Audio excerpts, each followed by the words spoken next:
the Flyers Talk podcast presented by Great Railing. I'm Taryn Hatcher. We're doing a little bit of a role reversal here today. So I will be hosting the podcast alongside Jordan Hall, our tremendous beat writer when it comes to all things Flyers from NBCSportsPhiladelphia.com, and my producer for Flyers pre and post game live and intermission live, Joe Fordyce. We're going to break everything down after a really exciting win last night for the Flyers guys. I think, Jordan, I know you were there with me. We were talking to the guys at morning skate about even early in the season, this being a measuring stick type of game against Boston, who's kind of a perennial powerhouse here. They're certainly a perennial playoff team in the past, 10, 15 years. And it was kind of before the game, it felt like they were shying away from the question a little bit. It's still kind of early, but yeah, they're really good. It'll be interesting to see how things go. And then after the game, they beat them 6-3. It was a quite impressive performance out of quite a few Flyers players. And all of a sudden in the post-game interview, this is a great measuring stick for us. This is the kind of win we need to get against, a playoff team one of those teams you just want to beat throughout the season rivalry-wise. Jordan, I wanted to get your initial thoughts on the game. We had some debuts. We have the Atkinson-Farabee line continues to go off. Keith Yandel continues to rack up points. What did you see? What stood out to you the most from last night's game? Yeah, Taryn, to beat the Bruins by 3 goals. I know one was an empty netter, but they win by 3. They score 6 again. They have 16 through 3 games. That's a lot. And that, to me, was a real prove-it game. You can say all you want about it being the third game, but it's Philly-Boston. It's on national TV. And the Flyers need to show that they are a different team from last season. And the first 2 games, were not great opportunities to do that. They're playing the Canucks in the opener. Vancouver didn't make the playoffs last year. They're only going to play Vancouver 2 times. Seattle Kraken, expansion team, going to play them twice during the season.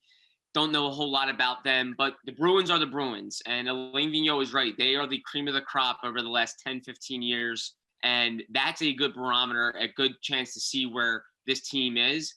And the Flyers had 8 players in the lineup that they didn't have last season, and they come out and they win by 3 goals. I thought that was a major prove-it game for the Flyers, even in the third game of the year.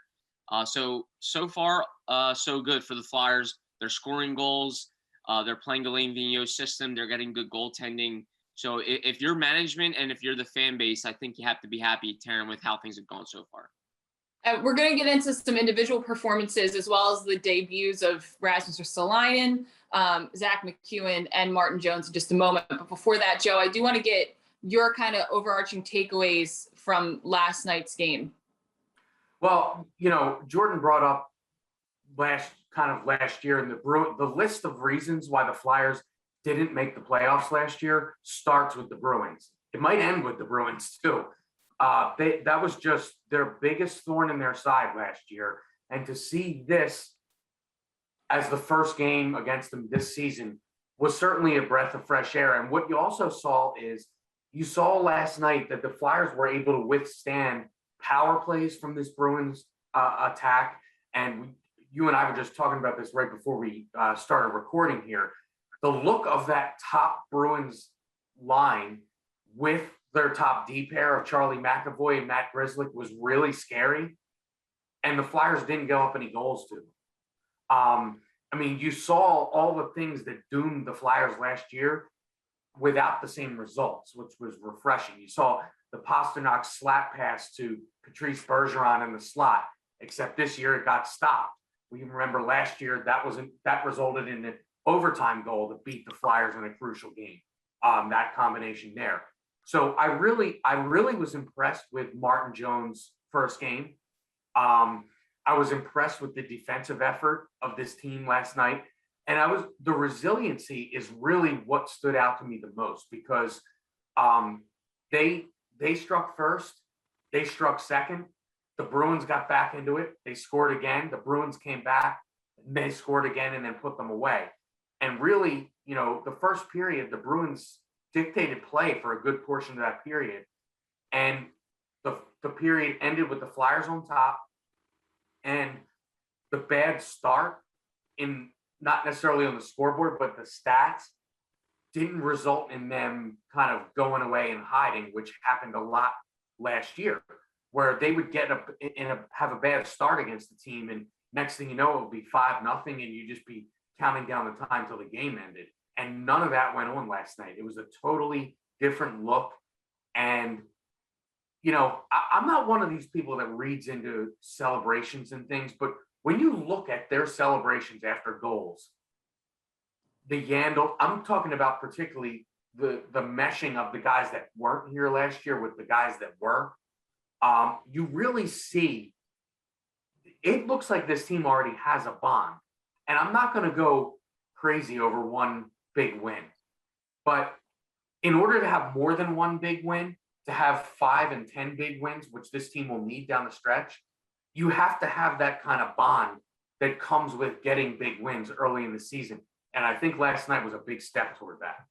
Yeah, it is interesting because at least externally, there did used to feel like there was kind of that old guard Flyers that was the Jake Voraceks, Claude Giroux's before Wade Simmons got traded away a few years ago, kind of that era of Flyers hockey. And then the new school Hextall prospects. And there were guys like Kevin Hayes and actually like Joel Farabee who bridged the gap, Scott Lawton who bridged the gap between those two. But there definitely feels like there's no more of those existent groups. And Locker was incredibly close in 2019, 2020. So that's not at all to say that the team wasn't as bonded then. It just is an entirely new breath of fresh air. And to that point that you made, Joe, I mean, Jordan, I remember us sitting up in the press box in the second period last night, and I want to say it was the Bruins' second goal. And you and I both kind of inhaled and exhaled really sharply. And you said, they got to do something here. They cannot come back and tie this right here at 3. And it started to feel like this was the moment last year where the Flyers would crumble. The wind would get too strong. The house of cards would fold. And Jordan, it was really interesting last night because I did not get that sense. I got the sense the Bruins are very good. They're very capable of beating good teams. But I did not get the sense that the Flyers were as fragile, maybe is the right word, as they were last year, where when one thing goes wrong, 85 things go wrong, and then the game gets out of hand.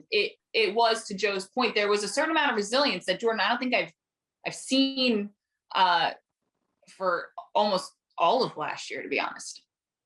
I agree, Taryn. And I think that just comes with the guys they got. Like you see Ryan Ellis, you see Cam Atkinson, you see Derek Brassard. Like that's a lot of experience the Flyers didn't have last year. It's a lot of experience that understands what to do when games get tight like that, when maybe a team's pushing back and you feel like you're on your heels a bit. And Cam Atkinson said last night that they went into the second intermission. The game suddenly tied at 3-3. They had a 3-1 lead. It suddenly tied 3-3, but everyone was positive. And they said, hey, if we just win this next period, we win a game. And Cam Atkinson said everyone was howling. Everyone was very upbeat. And that tells you a lot about this group and how it's bonded so quickly, like Joe mentioned. And Taryn, I could not agree more. I just think the experience speaks volumes on the ice. And that's what the Flyers added this offseason. It goes a long way. And I think the Flyers are really benefiting from it. And I think that the one part that's important to that as well, it's guys who have experience, a lot of whom did not experience last year and don't have the baggage that comes with some of that. Like you look at Cam dealt with his own version of struggles in Columbus last year, but you don't have that lingering kind of humming in the back of your mind of, oh, this is we've seen this before. And I mean, credit to Travis Konechny's goal, I think pumped a ton of energy into the crowd, or into the team and the crowd and everyone else involved. But you see Cam Atkinson's goal, and he doesn't have, sometimes you'd see the Flyers score and there's like a relief, like the monkey's off their back. You see Cam score and it injects life into everyone. There's a different demeanor about it all this year. And I think some of that is that breath of fresh air. But Joe, I want to get into some of these more individual stats here, because we have a lot to talk about between debuts and specifically that Farabee Brassard Atkinson line, which continues to just be incredibly productive. Atkinson, 2 goals last night. Farabee and a goal and assist. Brassard, 2 assists. He's got 5 points in 3 games. What's impressed you the most, Joe? Is it Brassard slotting into that 2C spot, what Atkinson brought to the lineup? Joel Farabee looks like he wants to be a leading player in the NHL, not just an up-and-coming young guy. What has jumped out at you the most, Joe? Yeah, so the Brassard's just seamless transition into that second line center is impressive. But I'm gonna point out something about the other 2 guys you mentioned. Cam Atkinson came here, and I feel like there were a good amount of expectations put on him, given his resume in this league. A former 40-goal scorer and a guy that just has the nose for the net. And he has delivered in every possible way. I mean, look at the goals he's scoring. He's down exactly what he told us on media day, down around the blue paint. He's always near the net. He plays with seemingly no regard for his physical safety, which can be a bad thing if you're not careful at sometimes. But look at the 1 goal he scored last night. He goes crashing into the end boards. Yeah. I thought he went shoulder first when I first saw it, and because he came up grimacing. But it looked like he maybe just got a little, just one of those like wind knocked out of you type moments. But he's always around the net, and you can tell he always expects to score. And his instinct is put the puck on net all the time. And I don't think the Flyers have had a ton of that recently. No. And it's almost like it's infectious that it's gone on to Farabee, because yes, the goal scoring is great, but I'm going to point out another play that Farabee made last night. They're on a fast break, and Farabee gets the puck, and he did that little drag around move around a defenseman that was sprawling out to stop him.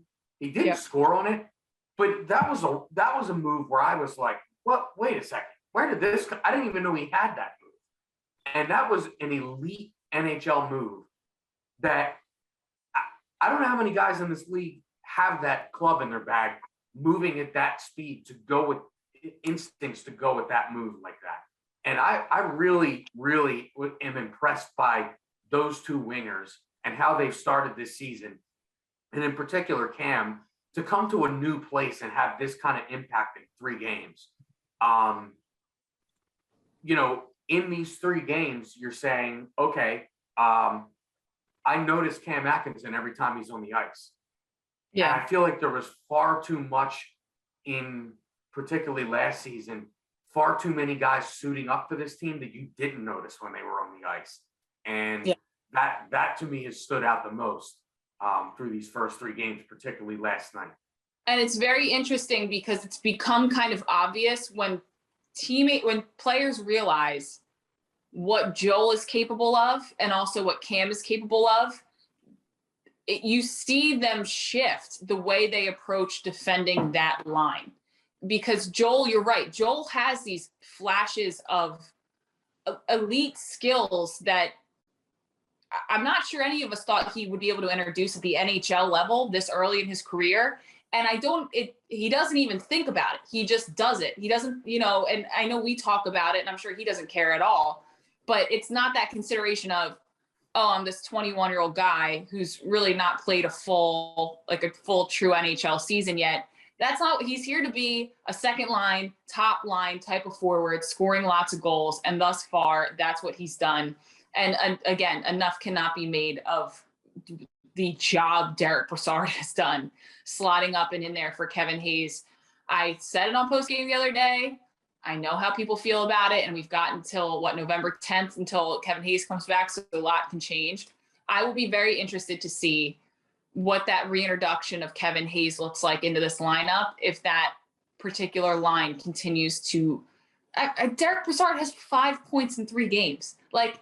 It's just, and he's more than competent at that position. They below the red line, they are the most dangerous line to watch. You don't know if once one of them gets that puck below the red line, they're in that office. They're so scary for opposing teams.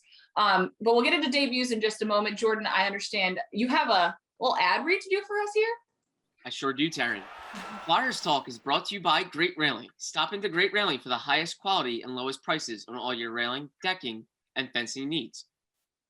Taryn Hatcher, we saw some debuts on the back end. Obviously, we saw Rasmus Ristolainen play. I feel like as we were watching that game, I'm sure Joe probably could share the sentiment. As Taryn and I were watching this game from the press box, I feel like there was times where we're like, oh, that was really good, Rasmus Ristolainen. And then there was times where we're like, ooh, that was not good, Rasmus Ristolainen. Taryn, what was your overall thought on his debut and some of the play on the back end? I think it's important to note in this situation that I think it was a week since he practiced with Sanheim. He had 1 day of practice with Sanheim.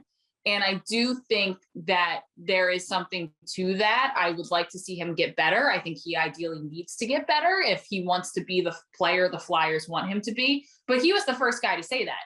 I mean, I borderline laughed in the post-game press conference because it was hilarious the way he said it. But he was asked about, and Bill Meltzer and I were talking about this, and we kind of shared the same thought, is it was clear he was trying to dump the puck, and it was either too soft or it took a weird angle off the boards, and it just landed in a position where the Bruins could counter, and it did lead to a goal as they were trying to make a line change.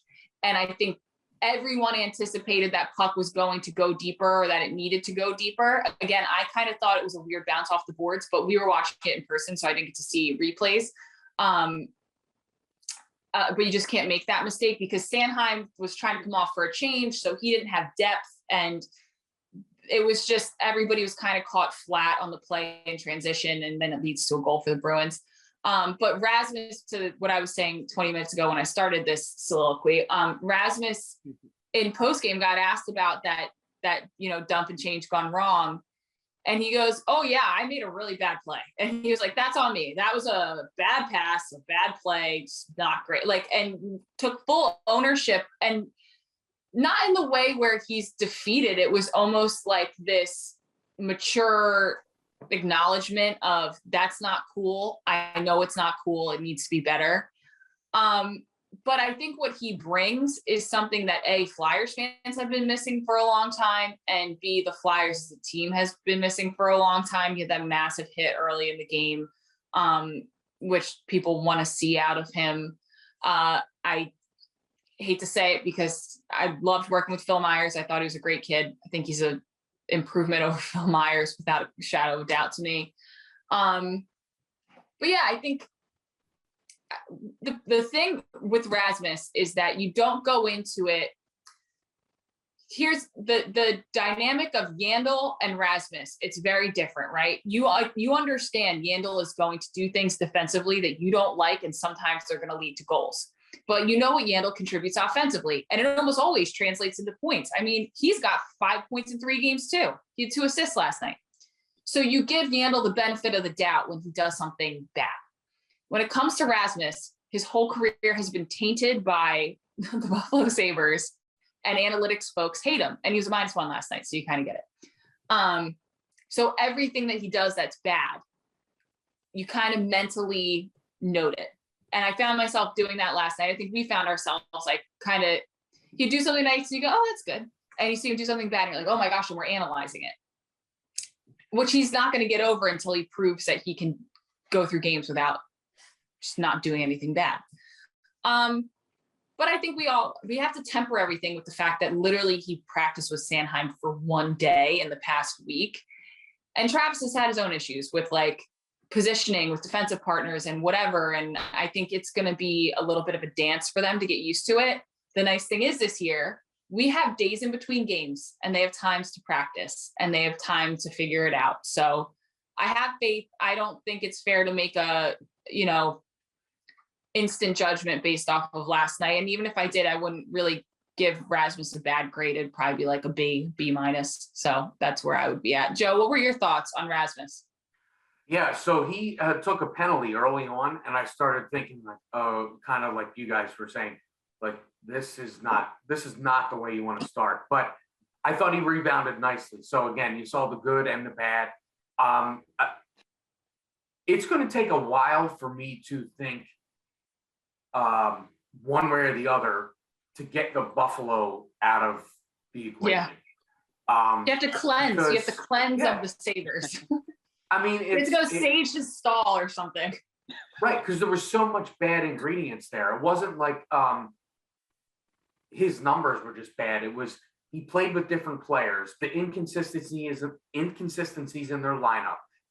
Multiple coaches, multiple bad coaches. Let's just say it. I mean, these are and all in the early part of his career. So, I'm sure he probably picked up some bad habits, and bad habits show themselves on teams that are decent or good more than they show up on teams that are bad, because the bad habits on bad teams are just the way they play, because everybody's playing bad. Mm-hmm. With this situation, it's going to show itself. So I definitely think it'll take patience, and obviously the lack of practice time, as you mentioned, with his main D partner is a huge deal. I mean, it's they'll have off today. They'll have a practice day before Saturday's game, and then I know a lot of times, and it's cliche-ish, the Flyers used that Western Canada trip as a bonding trip because they usually had some days. They'll have some days this year. And they'll be in Edmonton, so there's really not much else to do, Joe. Right. So well, it's probably getting to that time of year where it's almost dark by 1 PM in Edmonton, right? So they'll have some, and I think that'll do this team some good. Not only Rasmus, but everyone some good to get out on that first road trip. I don't want to say extended, it's 3 games, but it's, they'll be away for almost a week. It feels like a long road trip when you're out there, having done it. And, no disrespect to the fine folks of Edmonton. If there's anyone who listens to this podcast from Edmonton, like, shout out to you. But I can tell you that entire trip is, are you going to go to the West Edmonton Mall? I might. Are you going to go to the West Edmonton Mall? Yeah, let's go to the West Edmonton Mall. That's really like what you do on the trip. So it's a nice time to, like, you kind of just hang out and have dinner with people and get to know people. It is literally a trip where you're like, essentially like, hey guys, it's just us. What do you want to talk about? Jordan, do you want to talk about Risto, or you want to move on to Martin Jones? Your thoughts? That's so funny, Taryn. No joke. I was just thinking in my head, I was going to ask you and Joe about Martin Jones. So I'll get right into Martin Jones. I thought it made perfect sense to play him. I'm not saying that because it obviously worked out. I really thought it was a great time to get Martin Jones a game. I think some people were a little upset because they saw Carter Hart play so well, and then you have the big bad Bruins coming to town and you go with your backup. But if Martin Jones didn't play, say he got the 4th and final game of the homestand on Saturday, that would have been 14 days, 2 weeks between the preseason finale that he played and then obviously his first game on Saturday. That's just far too long for a goalie to be sitting, far too long for a guy that's been used to being the number one and playing in openers. I thought it was a great time to get him in, have Carter get a breather, get the Panthers on Saturday, and it worked out for the Flyers' benefit. And if people got upset about the way Martin Jones played in the preseason, go back and look at his numbers. He faced the 3rd most shots in all of the NHL preseason, and 2 of the games were just awful situations for a goalie. He played the Bruins in Boston when the Flyers went with a preseason mix. Boston played its regulars. He played the Islanders in Connecticut when New York went with its regulars and the Flyers went with a total preseason mix. So he had some really stiff tune-ups in the preseason. I think he's going to be fine. I think he'll be reliable. And the guy made 37 saves against Boston after, again, not playing since the exhibition finale. So kudos to 40 shots. Yeah, 40 shots. As Joe and you mentioned, the Bruins did outplay them for periods of that game, and Martin Jones did give them a chance. He wasn't spectacular by any means, but he was just really, really solid. And I think he deserves credit because I feel like he's gotten some flack from the fan base because of his preseason numbers and what he did in San Jose the past few years. We forget he was a guy with some impressive track record in San Jose too. So I thought it played out great for the Flyers. What did you guys think? Taryn, I'll go to you. What did you think of Martin Jones? Well, I thought, to your point, I think people wanted to see Carter against the Bruins because it was the Bruins that was the broken stick game last year, right? Mm-hmm. Yeah. I think people wanted to see, they thought if you put Martin Jones in, you're putting the Flyers at a disadvantage to try to win this game because people had no faith in Martin Jones from preseason, which again, to your point, was incredibly unfair. That preseason game against the Boston Bruins was like putting out like a JV squad against an NCAA Division I team. Like it just wasn't the Bruce Cassidy put out his A team that night. And to your other point, this is a guy who wants to start like 50, 60 games in a season. Probably not this year. I'm sure he knows what his role is this year, but next year. And the only way he does that is if he can prove that he's competent against good teams like the Bruins. And the Flyers need him to be, because there's going to be times in the schedule when you can't have Carter going against one team that's good one night and another team that's good the night right out. You're going to need Martin Jones in those situations. And he had a long layoff since he last played. I thought, you and I had kind of noticed up top, there were certain moments where it seemed like he was just a moment behind getting into position, but it didn't kill him in terms of, getting scored on. I don't think that was the case. And I think because Carter, particularly in that Kraken game, had that massive, spectacular save that changed the momentum of everything, and the Flyers went on and scored a ton of goals right after that, people wanted to see that moment from Martin Jones. You don't need that moment from Martin Jones. Like, you love if he makes those saves, but you need him to keep the score down to 3 goals against the Bruins when he sees 40 shots. That's what you need from him. That's what he did. And I think if you're a Flyers fan coming out of that one, Martin Jones is another one where I think he almost has the Rasmus kind of predisposition in terms of the way the fans see him, where it's like, you haven't done enough recently for us to trust you yet. So you're going to have to show me more. But it was a step in the right direction for Martin. I thought it was a step in the right direction for Rasmus. There's a lot of work still to be done, but I really don't think you can kind of ding Martin for anything that happened last night, to be honest with you. I think the goals in a lot of the situations were team goals. And so you take them as a team. So, that's what you need from him, is to do that and to stay healthy. So knock on wood, step 1 is down. Joe, your thoughts on Martin Jones? Yeah. So first off, I'm going to make a statement about preseason in all of sports. I don't think we've ever seen when preseason sports have been so irrelevant. Teams don't take them seriously. So why are we taking the stats seriously? Yeah. Let's just forget about the preseason stats and look at what he did last night. I think it's because the Flyers were bad last year. Like, I think people wanted to see it fixed right away in the preseason. And you're right. It doesn't. Sports science has taken over sports, and sports science dictates, like, these games don't matter that much. Stay healthy. And, when you look at Rasmus having to miss the first 2 games of the season, it's kind of to that point, is like, you just want to stay healthy for preseason. Sorry, go ahead, Joe. Look, you just look around the sports landscape. I think the Lakers won no games in the preseason, and they're one of the top 3 favorites to win the title in the NBA.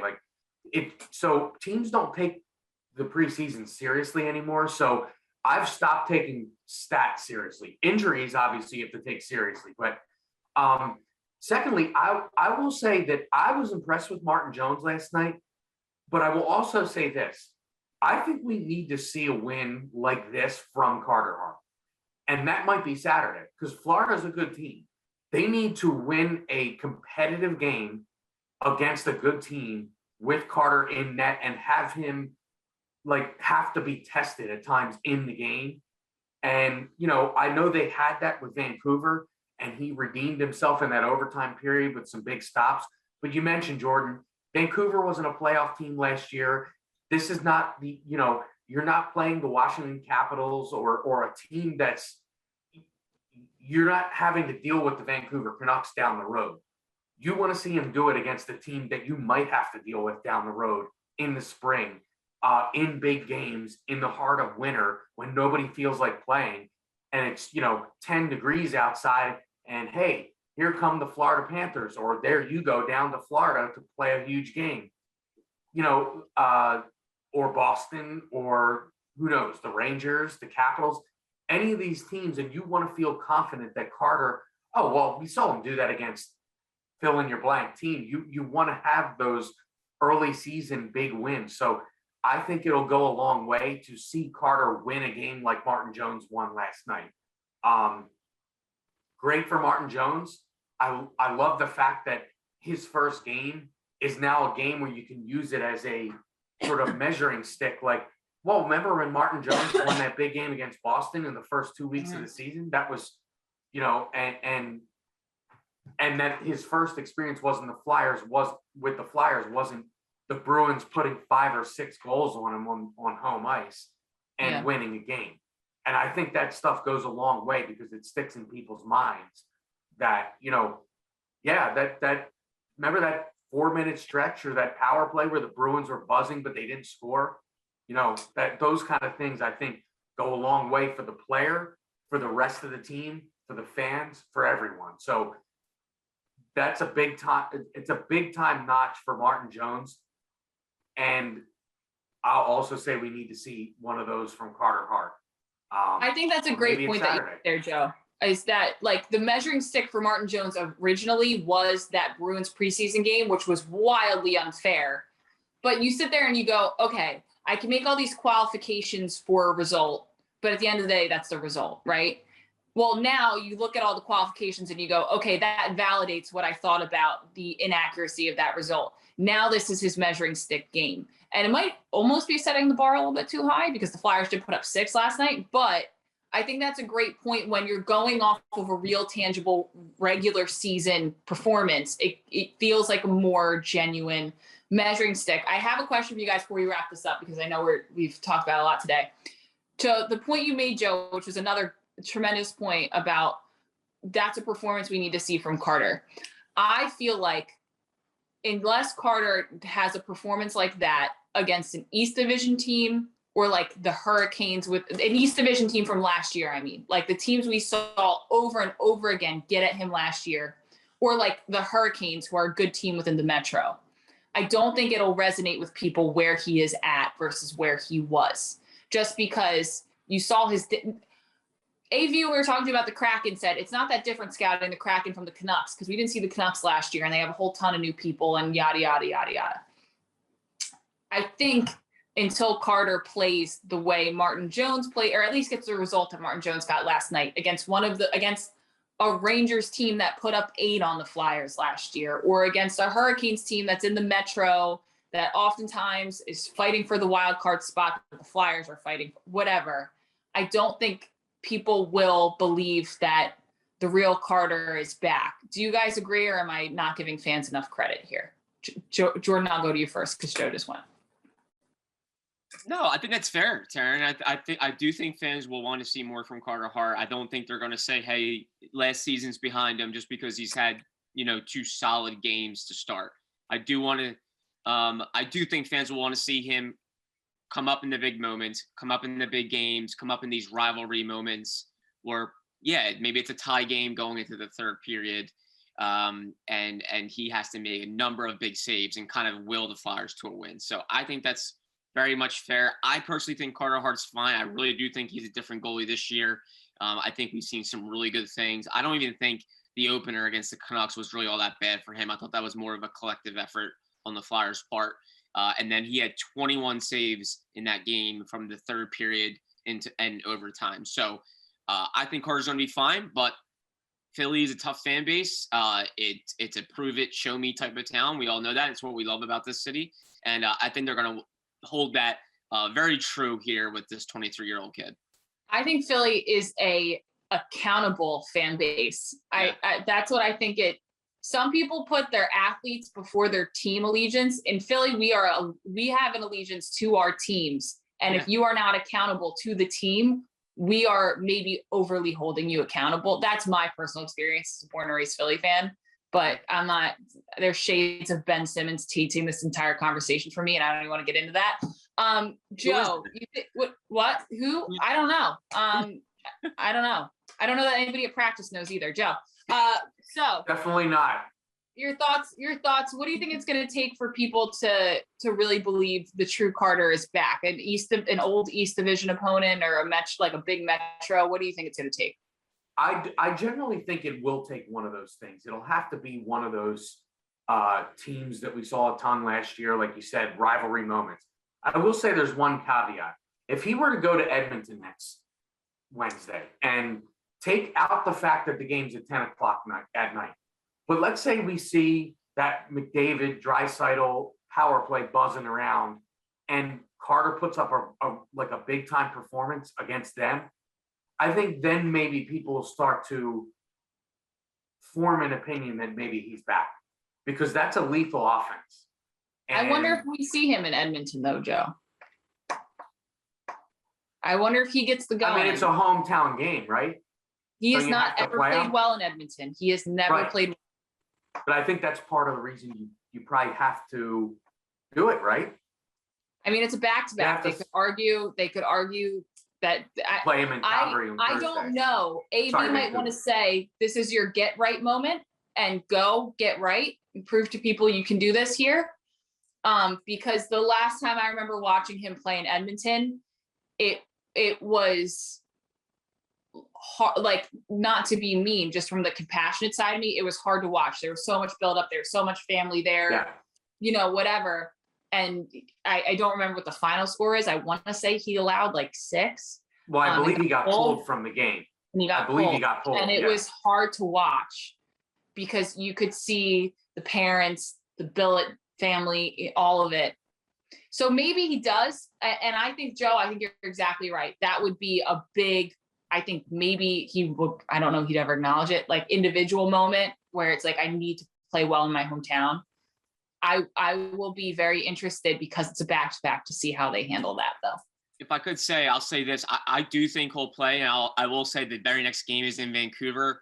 Martin Jones is from Vancouver area. His dad actually runs the arena there. So I have a feeling AV is going to have some sentimental impact in his decision. I think Carter Hart will get the game in Edmonton, one, because it kicks off a road trip. It's Carter. It's your number one, and Carter is from that area. And then Martin Jones kind of coming home and playing at the arena where his dad worked with Alain Vigneault and still works. So that's my guess. I do think they will go Hart, Jones, which I think would be fine. And you got to eventually like kind of take the training wheels off of Carter. I'm not saying they have training wheels on him, but I do feel like they have tried to protect him in certain ways. Like maybe not like they try to really put him in the best situations, which all teams do. All teams try to put their goalies in the best situation to succeed. But eventually you need to just get Carter out there and say, hey, be our guy, be our number one guy. You gotta battle your demons head on. Right. Beat the Oilers, beat Connor McDavid. Like I think eventually you got to do that. But I do think they'll go Hart, Jones, just given the sentimental of those two games. I do too, but I would not, if they don't, I would not be that shocked. Like, I think that's the obvious way to go. But if it comes out that that's not the case, like I was at that Edmonton game in 2019 winter. I remember it vividly. So, whatever, take that for what it is. This has been a jam-packed show. Joe, Jordan, thank you so much for hanging and talking some Flyers hockey. We'll continue to have tons to talk about now that hockey's back, fans are back, the building is loud, everyone's excited. We're having 6-goal games again, guys, and they're not against us this time. We're back. We are back. Well, now we're going, but we'll be back again soon with more Flyers Talk podcast presented by Great Railing. Please rate, review, subscribe, but review 5 stars preferably. That's what we would like. And leave positive reviews if you feel so inclined. And thank you guys so much for joining us. We will catch you next time.